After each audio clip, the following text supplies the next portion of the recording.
أعوذ بالله من الشيطان الرجيم بسم الله الرحمن الرحيم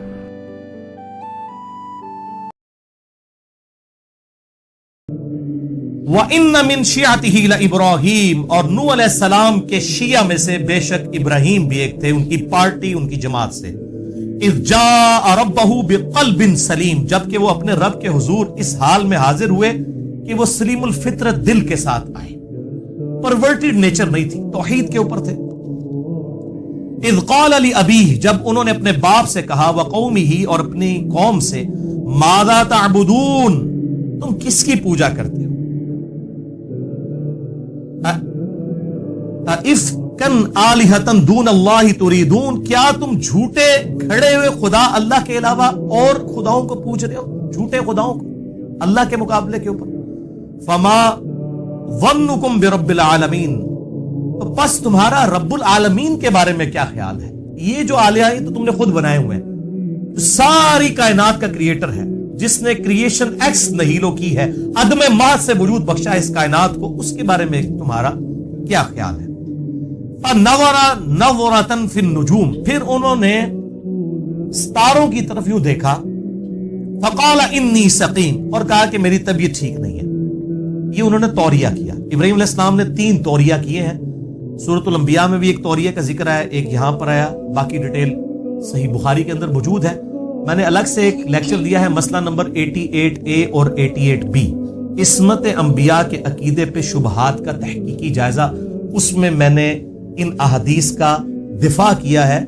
یہ توریہ کرنا بسا اوقات دعوت و تبلیغ کے لیے، بعض اوقات جان بچانے کی غرض سے، جس میں دونوں طرف مطلب نکلتے ہوں، بظاہر وہ سٹیٹمنٹ جھوٹی ہوتی ہے لیکن بولنے والے کی وجہ سے دونوں طرف جا رہے ہوتے ہیں، وہ جو اس کا مطلب ہے وہ سچا لے رہا ہوتا ہے، اسے توریہ کہتے ہیں۔ آج میں ڈیٹیل میں نہیں جاؤں گا، میں نے آپ کو مسئلہ 88A اور B بتا دیا۔ تو ایک توریہ انہوں نے، چونکہ ان کی قوم جو ہے وہ ستارہ پرست تھی، تو انہوں نے ان کو دھوکہ دینے کے لیے یوں ستارے کی طرف دیکھا اور کہا میں بیمار ہوں۔ ان کا یہ عقیدہ تھا اس قوم کا کہ ستاروں کی وجہ سے، لوگ ایسے علوم جانتے ہیں کہ ستاروں کی وجہ سے کسی کے اوپر مشکل یا پریشانی آتی ہے، اور بیمار ہو سکتا ہے کہ وہ تھوڑی بہت ان کو کوئی ٹینشن ہو اپنی قوم کے اعتبار سے بھی، اور فزیکلی بھی ہو سکتا ہے بیمار ہو۔ انہوں نے اس روحانی بیماری کا بھی ذکر کیا ہو اپنی قوم کی کہ میں تمہاری وجہ سے یعنی پریشان ہوں۔ بہرحال یہ انہوں نے ہیلا اس لیے اختیار کیا تاکہ وہاں پر ایک سالانہ میلہ لگ رہا تھا، پوری قوم اس طرف جا رہی تھی، اور ابراہیم علیہ السلام نے یہ پلان کیا کہ میں ان کے بتوں کے ساتھ پھر کچھ کرتا ہوں تاکہ ان کو دعوت و تبلیغ والا معاملہ کیا جائے۔ وہ پورا ڈیٹیل واقعہ سورۃ الانبیاء میں آتا ہے، اس میں میرا مسئلہ نمبر 145 ریکارڈڈ موجود ہے الحمدللہ، یہاں پر اس کا کچھ حصہ نقل ہوگا۔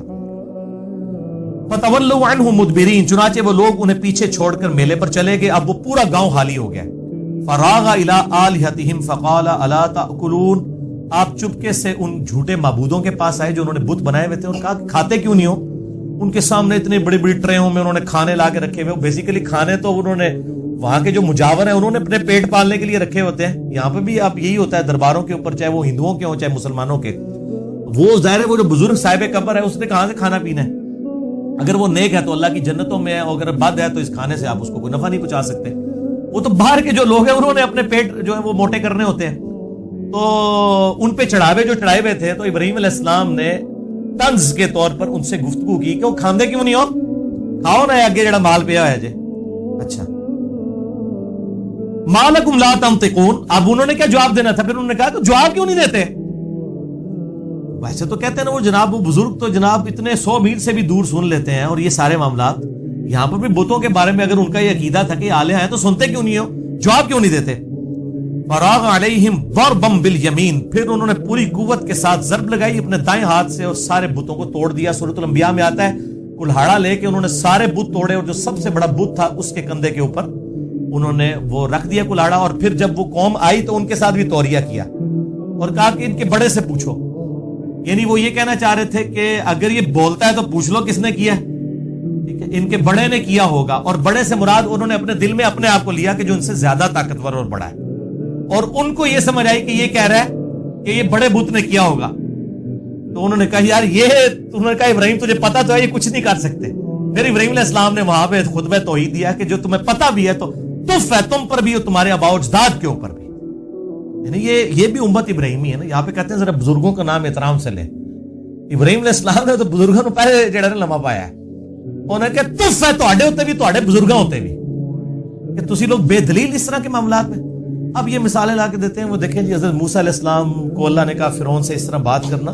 بھائی یہ امت جو ہے ابراہیمی ہے, یہ امت توحید ہے, یہاں پہ ابراہیمی خون ہے. اس لیے ہم توحید کے معاملے میں بہت سینسٹیو ہیں کہ شرک is the most sensitive issue in the sight of Allah. اللہ کے حضور شرک سے زیادہ حساس معاملہ ہی کوئی نہیں ہے. کیٹاگوریکل قرآن حکیم میں سورۃ النساء کی آیت نمبر 48 اور 116 میں مینشن ہوا ان اللہ لا یغفر ان یشرک بہ ویغفر ما دون ذلک لمن یشاء. بے شک اللہ شرک کو کبھی معاف نہیں کرے گا, اس کے علاوہ ہر گناہ معاف کر دے گا, وہ بھی اوپن لائسنس نہیں, جس کے لیے چاہے گا. شرک کے علاوہ ہر گناہ معاف ہو سکتا ہے. ہاں دنیا میں شرک بھی معاف ہو جائے گا. سورۃ الفرقان کی آیت نمبر 70 میں آیا کہ دنیا میں شرک سے توبہ کر لے, ہم اس کے گناہوں کو بھی نیکیوں سے بدل دیں گے الحمدللہ. بہرحال توحید اور شرک کے حوالے سے الحمدللہ ہزاروں لوگوں کی عقیدہ توحید کی اصلاح کا سبب بننے والا میرا ایک لیکچر ہے, مسئلہ نمبر 3, دعا صرف اللہ ہی سے, اور اسی کی ایکسٹینشن ہے وسیلہ اور توسل کے صحیح احکام و مسائل, مسئلہ نمبر 43. جسے شوق ہو تو وہ دیکھے, میں آج اس کو اسکپ کرتا ہوں, ادروائز وہ سارا ٹیسٹ ڈسٹرب ہو جائے گا اس حوالے سے جو ہم ڈسکشن کر رہے ہیں. تو انہوں نے اس سارے بتوں کو توڑ دیا. فَأَقْبَلُوا إِلَيْهِ يَزِفُّونَ, تو وہ سارے وہ میلے سے جب رنگ رلیاں بنا کے واپس آئے دوڑتے ہوئے, قَالَ أَتَعْبُدُونَ مَا تَنْحِتُونَ, آپ نے فرمایا کیا تم پوجتے ہو انہیں جنہیں تم خود تراشتے ہو, وَاللَّهُ خَلَقَكُمْ وَمَا تَعْمَلُونَ, جبکہ اللہ تعالیٰ نے تمہیں بھی پیدا کیا ہے اور جو کچھ تم پیدا کرتے ہو اس کا بھی الٹیمیٹ خالق اللہ ہے. یعنی یہ جو بت تم نے تراشے ہیں اس کے لیے پوٹینشلی طاقت کس نے دی ہے؟ اللہ نے. اسے مسئلہ تقدیر کے چکر میں نہیں ڈال دینا چاہیے. بعض لوگ اس طرف بھی قدریہ جو جبریہ وہ اس طرف چلے گئے کہ ہم جو زنا بھی کرتے ہیں نعوذ باللہ برائی بھی کرتے ہیں تو اس کا خالق بھی اللہ ہے, تو وہ اس آیت سے لیتے ہیں کہ اللہ نے تمہیں بھی پیدا کیا اور جو تم اعمال کرتے ہو اس کا خالق بھی اللہ ہے. حالانکہ اسے دقت نظر سے دیکھیں, اس میں بتوں کے کانٹیکسٹ میں بات ہو رہی ہے کہ جو کچھ تم کر رہے ہو تمہیں بھی اللہ نے پیدا کیا, اور جو تمہارے اعمال ہیں یعنی ان بتوں کو جو تم نے تراشا ہے یہ پوٹینشلی طاقت کس نے دی تھی؟ اللہ نے. تو در حقیقت اللہ خالق ہے. تمہیں چاہیے تھا اللہ کو پوچھتے اس کی طاقت سے, بجائے اس کے مقابلے پر بت تراشنے کے اللہ کے سامنے سر تسلیم خم کرتے. یہ اس کی اپروپریٹ تشریح بنے گی. قالوا ابنوا له بنیانا, انہوں نے اب کیا کرنا تھا, انہوں نے کہا جی کھودو اس کے لیے بڑی سی ایک جو ہے وہ زمین میں آتش کدہ بناؤ. فالقوه فی الجحیم, پھر اسے اس آگ میں پھینک دو. فارادوا به کیدا, انہوں نے تو چاہا تھا آپ کا برا کرنا. فجعلناهم الاسفلین, لیکن وہی خود ذلیل و خوار ہو گئے. وہ سورۃ الانبیاء میں آتا ہے, اللہ نے کہا کہ ہم نے حکم دیا اے نار ٹھنڈی ہو جا ابراہیم پر اور سلامتی بن جا. اتنی ٹھنڈی نہ ہو جائے کہ ان کو ٹھنڈ لگنا شروع ہو جائے, سلامتی والی ٹھنڈی ہو جائے. اور وہ آگ ٹھنڈی ہو گئی. اتنی بڑی آگ جلائی تھی انہوں نے. اور صحیح بخاری میں اس کانٹیکسٹ میں ایک حدیث ہے کہ سیدنا عبداللہ ابن عباس کہتے ہیں رضی اللہ تعالیٰ عنہ کہ ابراہیم علیہ السلام کو جب آگ میں پھینکنے لگے تھے تو انہوں نے اس وقت پڑھا تھا حسبنا اللہ و نعم الوکیل, ہم نے اللہ ہی پر بھروسہ کیا, ہمیں اللہ ہی کافی ہے اور وہی بہتر کارساز ہے. اور تمہارے محبوب صلی اللہ علیہ وآلہ وسلم بھی ہر مشکل اور پریشانی میں کہتے تھے حسبنا اللہ و نعم الوکیل. میرا ایک کلپ بھی یوٹیوب پہ لاکھوں لوگ دیکھ چکے ہیں, مصیبت اور پریشانی سے بچاؤ کے 3 وظائف, حسبنا اللہ و نعم الوکیل, یا حی یا قیوم برحمتک استغیث, اور لا الہ الا انت سبحانک انی کنت من الظالمین. احادیث کے ریفرنسز کے ساتھ میں نے ڈیٹیل سے ڈسکس کیے, میں نے صرف اشارتاً بات کر دی. تو اللہ تعالیٰ ماتا ہے انہوں نے برا چاہا تھا لیکن اللہ نے ان کو ہی ذلیل و خوار کر دیا. وقال انی ذاہب الی ربی سیہدین, انہوں نے کہا میں تو اپنے رب کی طرف جا رہا ہوں, وہ میری رہنمائی کرے گا. یعنی جبلی ہدایت پہ تو ابراہیم علیہ السلام تھے, انہوں نے شرک کبھی نہیں کیا. نبی ہمیشہ سے اللہ کی حفاظت میں ہوتا ہے لیکن مبعوث بعد میں ہوتا ہے جب اللہ چاہتا ہے.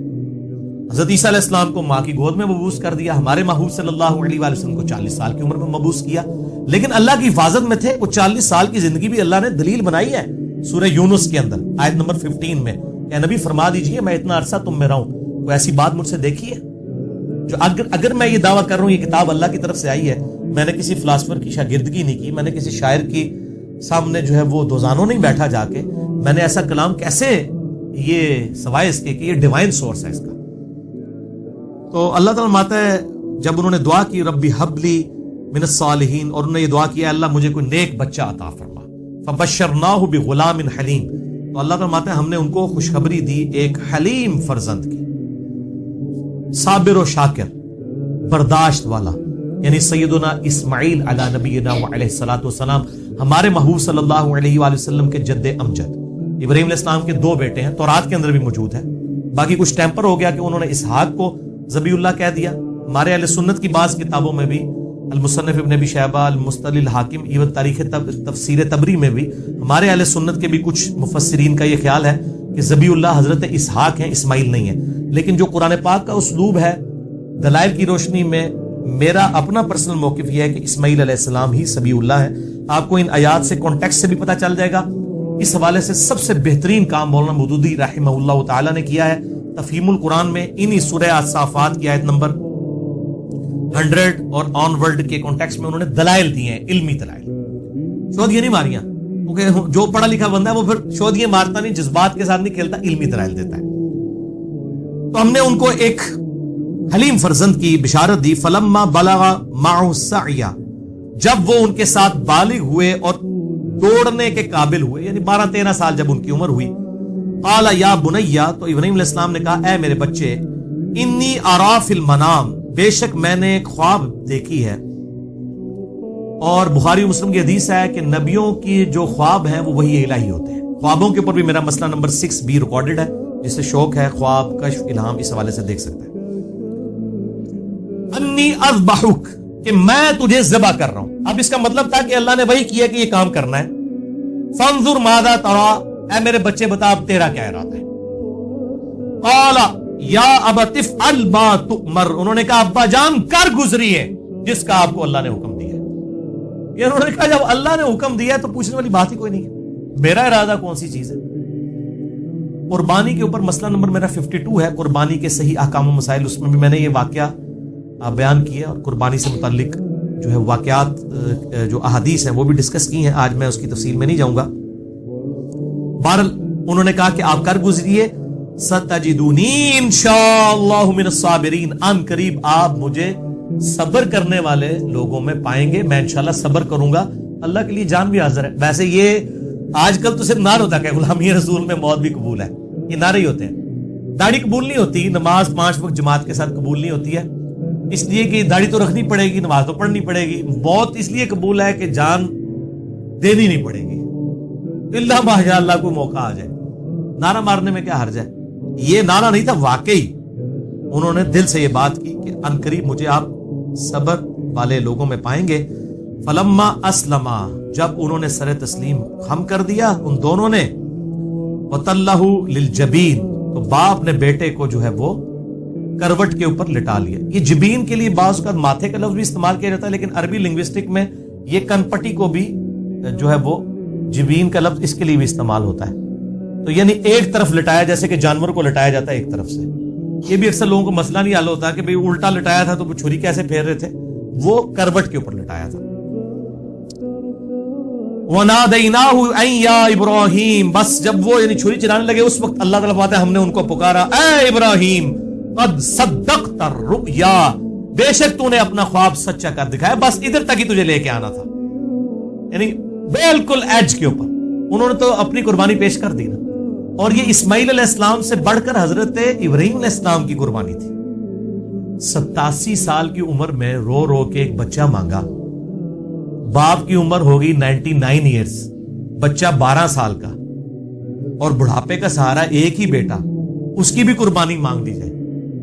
تو میں اس لیے کہتا ہوں کہ اس جھگڑے میں نہیں پڑنا چاہیے کہ یہ اسماعیل علیہ السلام تھے یا اسحاق علیہ السلام تھے، اختلاف ہے، کبھی دلائل اسماعیل علیہ السلام کی طرف ہے، اصل چیز یہ کہ یہ تو ابراہیم علیہ السلام کی قربانی ہے۔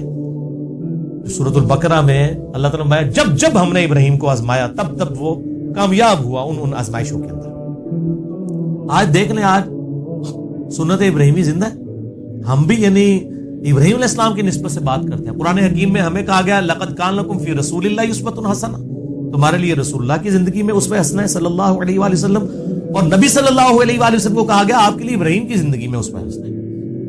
یعنی یہ ما کان ابراہیم یہودی ولا نصرانی، ابراہیم نہ تو یہودی تھے نہ نصرانی تھے، وَلَٰكِنْ كَانَ حَنِيفًا مُسْلِمًا وَمَا كَانَ مِنَ الْمُشْرِكِينَ، بلکہ وہ اکیلے ٹوٹ کر ایک اللہ کے ہو گئے تھے، وہ مسلم تھے، حنیفہ تھے اور مشرکوں میں نہیں۔ یہ امام حنیفہ والا حنیفہ نہیں ہے، اس میں ہے آتی ہے، اس میں الف ہے۔ حنیفہ سب سے ٹوٹ کر ایک اللہ کا ہو جانے والا، تو ابراہیم علیہ السلام سب سے ٹوٹ کر ایک اللہ کے ہو گئے ہوئے تھے۔ تو یہ امت حنیفی امت ہے۔ ابراہیم علیہ السلام سب سے ٹوٹ کر ایک اللہ کے ہو گئے ہوئے تھے۔ نہ ابراہیم علیہ السلام یہودی تھے نہ عیسائی تھے۔ اور ڈاکٹر اسرار صاحب رحمہ اللہ تعالی، اللہ تعالیٰ ان کی غلطیاں معاف کرے، ان کو نیک کاموں کا اجر دے، وہ جب یہ آیت پڑھا کرتے تھے تو کہا کرتے تھے کہ ابراہیم علیہ السلام نہ یہودی تھے نہ عیسائی تھے، بلکہ وہ تو مسلمان تھے۔ تو وہ کیا کرتے تھے کہ مسلمانوں، نبی صلی اللہ علیہ وسلم نہ سنی تھے نہ شیعہ تھے، وہ بھی مسلمان تھے، تو آپ بھی مسلمان ہو جاؤ۔ اور حقیقت بات ہے، قرآن حکیم میں نہیں آیا قل اننی ہدانی ربی الی صراط مستقیم، اے نبی فرما دیجئے صلی اللہ علیہ وآلہ وسلم، مجھے تو میرے رب نے سیدھا راستہ دکھا دیا ہے۔ دین القیما ملت ابراہیم حنیفہ، وہ دین جو کہ قائم ہے ابراہیم علیہ السلام کی ملت پر، جو سب سے ٹوٹ کر اللہ کے ہو گئے تھے۔ وما کان من المشرکین، ابراہیم مشرک نہیں تھے۔ قل ان صلاتی ونسکی ومحیای ومماتی للہ رب العالمین، اے نبی صلی اللہ علیہ وآلہ وسلم یہ بھی فرما دیجئے کہ بے شک میری نماز، میری قربانی، میرا جینا، میرا مرنا سب اللہ کے لیے ہے، جو سارے جہانوں کا پالنے والا ہے۔ لا شریک لہ، میں اس کے ساتھ کسی کو شریک نہیں ٹھہراتا۔ وبذالک امرت وانا اول المسلمین، اور اسی کا مجھے حکم بھی ہوا ہے، اور سب سے پہلا مسلم، فرما بردار، تابع فرمان اپنے رب کا میں ہوں، سب سے پہلے میں مسلم۔ نبی صلی اللہ علیہ وآلہ وسلم سنی شیعہ کی تفریق سے بلند تھے، الحمدللہ۔ ہمیں بھی اپنے آپ کو مسلم، مسلمان کہنے پر فخر محسوس کرنا چاہیے۔ ان ھذا لہو البلاء المبین، قربان جائیں ابراہیم علیہ السلام کے، یار جس کو اللہ کہہ رہا ہے کہ ابراہیم علیہ السلام کو اللہ فرماتا ہے بے شک یہ بہت بڑی آزمائش ہم نے ڈال دی تھی ابراہیم کے اوپر۔ یعنی ہم تو کہتے ہیں نا کہ اللہ تعالیٰ کے لیے کچھ بڑا کام کر جائیں، اللہ فرماتا ہے ہم نے بہت بڑی آزمائش ڈالی ابراہیم کے اوپر، وہ کامیاب ہوئے۔ وفدیناہ بذبح عظیم، اور ہم نے بچا لیا ایک عظیم فدیے کے۔ بس مسند احمد میں ڈیٹیل آتی ہے کہ وہ ایک مینڈا نازل ہوا تھا، اور اس کے سینگ جو ہیں وہ خانہ کعبے کے اندر موجود تھے، حتیٰ کہ جب یزید نے جو ہے وہ عبداللہ ابن زبیر پہ چڑھائی کی اور منجنیق سے خانہ کعبہ شہید ہو گیا، جو صحیح مسلم میں بھی ڈیٹیل آتی ہے اس کی کتاب الحج چیپٹر کے اندر، تو وہ مینڈے کے جو سینگ پچھلے سمجھ لیں آپ 3,500 سال سے وہاں پر موجود تھے، وہ پھر جل گئے اس میں۔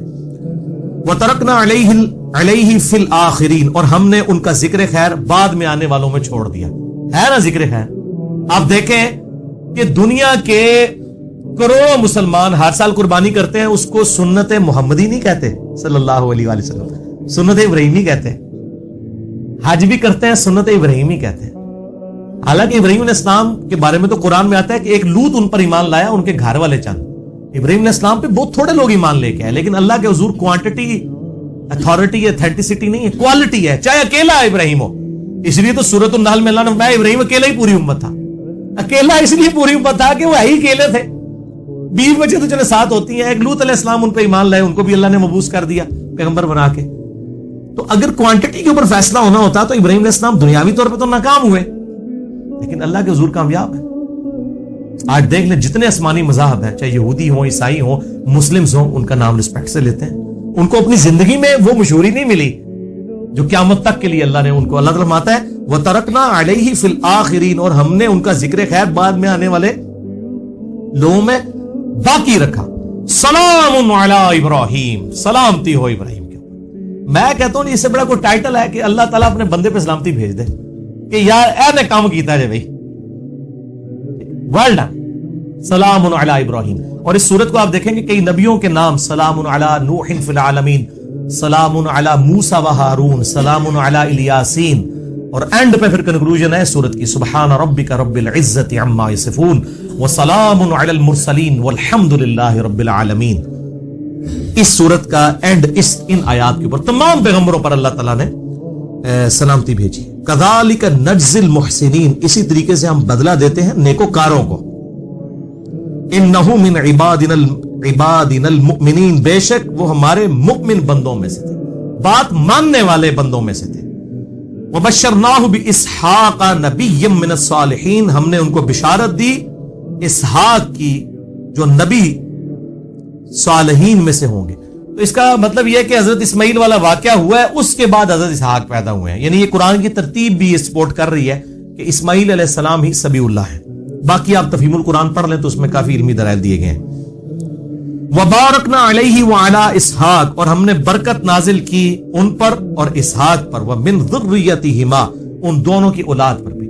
اب دیکھیں حضرت اسحاق ان کے بیٹے ہیں یعقوب علیہ السلام جن کا لقب ہے اسرائیل, ان کے 12 بیٹے اور بنی اسرائیل میں ہزاروں پیغمبر. دوسری طرف حضرت اسماعیل کی اولاد میں سے صرف نبی صلی اللہ علیہ وآلہ وسلم. بہرحال دونوں بچوں کو اللہ نے نبوت کے لیے چن لیا اور ان کی اولاد میں نبوت کو باقی رکھا. وَمِن ذُرِّيَّتِهِمَا, اور ان کی نسل میں سے محسن, نیک لوگ بھی ہیں, وَظَالِمٌ لِنَفْسِهِ, اور ایسے لوگ بھی ہیں جو اپنی جانوں پر ظلم کرنے والے ہیں. یعنی یہ نہیں ہے کہ ابراہیم علیہ السلام کی نسبت مل گئی ہے تو اور سطح خیران ہے, انج نہیں ہے. یعنی وہ نسبت کے باوجود نسبت والے کام کرنے والے لوگ نہیں موجود ہیں. اب دیکھ لیں ایک طرف ہاشمی خاندان کتنا اعلیٰ خاندان ہے, اسی ہاشمی خاندان میں ابو لہب بھی ہے, اس میں نبی علیہ السلام بھی ہے. تو وہ اللہ تعالیٰ مطلب اپنے بندوں کو اٹھاتا ہے. ایسا نہیں ہے کہ کوئی خاندان فی نفسے ہی برا ہوگا. میں اپنی بات کرتا ہوں کہ ہمارا یعنی مغل خاندان ہے, مرزا فیملی سے, اسی میں ایک غلامت قادیانی دجال جیسا بندہ پیدا ہوا ہے, اور اسی خاندان کے اندر وہ دین اکبر کا دعویٰ کرنے والا یعنی جو جلال الدین اکبر تھا اس نے بھی کس قسم کی گمراہی پھیلائی, اور اس میں ایسے لوگ بھی آئے جنہوں نے دعوت و تبلیغ کے حوالے سے کام کیا. تو فی نفسی ہی خاندان کوئی برا نہیں ہوتا, اور نہ اسلام اس میں بلیو کرتا ہے کہ کسی کا خاندان جو ہے اب ریجیکٹڈ ہو گیا. نہیں, آل امیہ میں کتنے لوگ ہیں جو سیدنا علی کے شیعہ میں شامل تھے, سیدنا علی کے سپورٹر تھے جنگ صفین میں, حالانکہ آل امیہ سے تھے. اور بنو ہاشم میں چند ایک لوگ ایسے تھے جو ہے وہ حضرت معاویہ کے ساتھ مل گئے رضی اللہ تعالیٰ عنہ. تو یہ نہیں ہوتا کہ مطلب کوئی خاندان کی وجہ سے کسی, ہاں اگر خاندان بھی ہو, اعمال بھی اچھے ہوں تو پھر نسبت فائدہ دیتی ہے. پھر حسن و حسین ہی جنت نوجوانوں کے سردار ہیں, پھر فاطمہ ہی جنتی عورتوں کی سردار ہیں. تو یہ دونوں ایکسٹریمز ہیں. ایک طرف وہ لوگ ہیں جو صرف نسبت کو لیے بیٹھے ہوئے ہیں, اور دوسری طرف وہ لوگ ہیں جو نسبت کا ڈینائی کیے بیٹھے ہوئے ہیں. حالانکہ درمیان میں موقف یہ ہے کہ نسبت کا فائدہ تب ہے جب کوئی شخص اپنے اعمال صحیح کرے تو پھر نسبت واقعی فائدہ دیتی ہے. دیکھیں نا اللہ تعالیٰ نے بنی اسرائیل کو بھی کہا انی فضلتکم علی العالمین, ہم نے بنی اسرائیل کو سارے جہان والوں پر فضیلت دی تھی, نسل ہونے کی وجہ سے دی تھی نا. اور اب بنو اسماعیل کو فضیلت دی ہے. بخاری مسلم کی حدیث ہے کہ قیامت تک خلافت صرف قریش میں رہ سکتی ہے, بنو اسماعیل کے اندر. کیا دوسرے مسلمان نہیں ہیں؟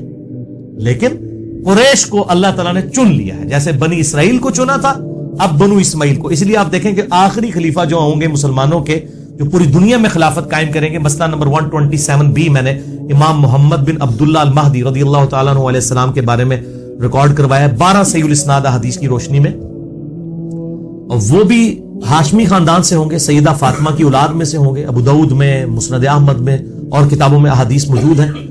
تو وہ بنو اسماعیل میں سے نبی علیہ السلام کی اولاد میں سے سید ہوں گے. لیکن ایک سید وہ ہے جو صرف نام کا ہی سید ہے, اور پھر ظلم یہ کرتے ہیں کہ وہ عام لوگوں کو کہہ رہے ہوتے ہیں کہ امتی یہ بات کر رہا تھا. بھائی اسی تو آڑے امتی نہیں, اللہ دے بندے ہو, اسی نبی علیہ السلام دے امتی ہیں. امتی ہونے میں تو ہم دونوں برابر ہیں, جیسے بشر ہونے میں انبیاء اور عام انسان برابر ہیں. مرتبے کی بات نہیں ہو رہی بشر ہونے میں, سپیشیز میں.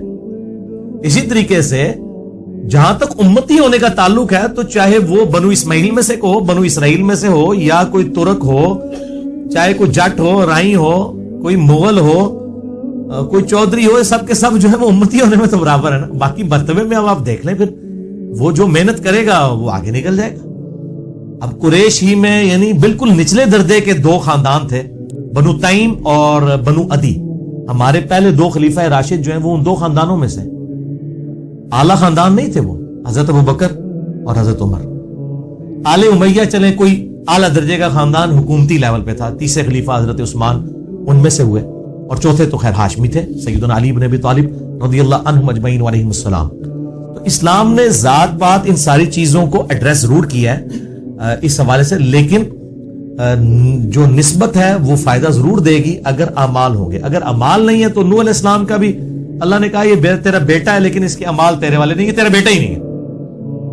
وہ اہل البیت سے خارج کر دیا. یہاں پہ لوگ وہ جناب سیدوں کے احترام کے لیے ایسے ہاتھ باندھ کے کھڑے ہو جاتے ہیں, چاہے وہ پوڈری, چرسی, افیمی قسم کے وہ مطلب بے نمازی قسم کے لوگ ہیں ان کو رسپیکٹ کہہ رہے ہیں، ہم نبی علیہ السلام کو رسپیکٹ دے رہے ہیں. بھائی نبی علیہ السلام کو رسپیکٹ دینے کے لیے ضروری ہے کہ کسی پوٹری چسی کو آپ نے رسپیکٹ دینی ہے؟ تھوڑے سید نے اور بعمل سید کوئی نہیں ہے، اس کو رسپیکٹ دیں. پہلے یہ لوگ اپنے جد امجد کو رسپیکٹ دیں کہ ان کے لیے بدنامی کا باعث نہ بنے کہ سید ہونے کا دعویٰ بھی کر رہے ہیں اور نسبت جو ہے وہ دعوے دار ہیں اور اعمال وہ نہیں ہے. میرا اپنا انجینئرنگ یونیورسٹی میں کلاس فیلو تھا اور وہ سید تھا لیکن قادیانی تھا. وہ اب اس کی وہ نسبت اس کو مطلب وہ نفع دے دے گی کہ وہ اب وہ ایک غلط ٹریک کے اوپر چڑھ گیا تو اب وہ نسبت کی وجہ سے اس کو نفع ہو جائے گا. تو چلے اگر میں کہتا نا وہ سنی تھا شیعہ تھا تو آپ ایک دم کان نہیں تھے کھڑے ہونے. اب قادیانی سن کے تو سارے لگے نہیں یار، یعنی سید جڑے قادیانی بھی ہیں ٹھیک ہے، حالانکہ کتنا گمراہ کن عقیدہ ہے عدم نبوت کے حوالے سے. تو مطلب نسبت کام دے گی اگر اعمال درست ہوں گے. تو یہ دونوں ایکسٹریمز ہیں. اس میں جو ہے درمیان کا راستہ جو ہے وہ یہ ہے کہ نسبت کے ساتھ اعمال بھی ہونے چاہیے. خالی نسبت کوئی شے نہیں ہے جب تک اعمال درست نہیں ہوں گے، اور اعمال کے ساتھ نسبت فائدہ دے گی. خود دیکھیں ہمیں جو نسبت حاصل ہے کہ بخاری مسلم کی حدیث ہے کہ قیامت والے دن سب سے پہلے امت محمدیہ کا حساب ہوگا صلی اللہ علیہ وآلہ وسلم، اور جنت میں کوئی داخل نہیں ہوگی امت جب تک میری امت داخل نہ ہو. حالانکہ ہم سب سے اینڈ پہ آئے ہیں، تو ہمیں کس کی نسبت نے فائدہ پہنچایا؟ نبی علیہ السلام کی نسبت نے انشاءاللہ تعالی. تو نسبت کا فائدہ سب کو مل رہا ہے، صرف سیدوں کو نہیں مل رہا، ہمیں بھی مل رہا ہے. ٹھیک ہے الحمدللہ. ہم بھی یعنی انڈائریکٹلی آل محمد میں ہم بھی شامل ہیں. محمد والے تو ہیں نا، ایک تو آل محمد وہ ہیں ظاہر اہل بیت ہیں، وہ تو نہیں ہم، لیکن آل محمد والوں میں تو ہم بھی شامل ہیں الحمدللہ. اور یہ نسبت ہمارے ساتھ ہے. کاش ہم اسی نسبت پہ فخر کریں، اپنے آپ کو حنفی، شافعی، مالکی، جعفری، وہابی، سنی، شیعہ اس قسم کے ٹرمز کی بجائے اپنے آپ کو اگر کوئی نسبت ہی لگانی ہے تو محمدی کہیں. اور نبی علیہ السلام نے دیکھیں محمدی بھی نہیں، اس سے بھی اوپر چلے گئے. سورۃ الحج کی آیت نمبر 78 کے اندر وَسَمَّاكُمُ الْمُسْلِمِينَ مِن قَبْلُ وَفِي هَذَا، اللہ تعالیٰ کے محبوب پیغمبر ابراہیم علیہ السلام نے تمہارا نام مسلم رکھا تھا، اور اس قرآن کے اندر اللہ نے تمہارا نام مسلمان، فرما بردار رکھ دیا ہے، تابع فرمان. اسی پہ ہمیں فخر محسوس کرنا چاہیے.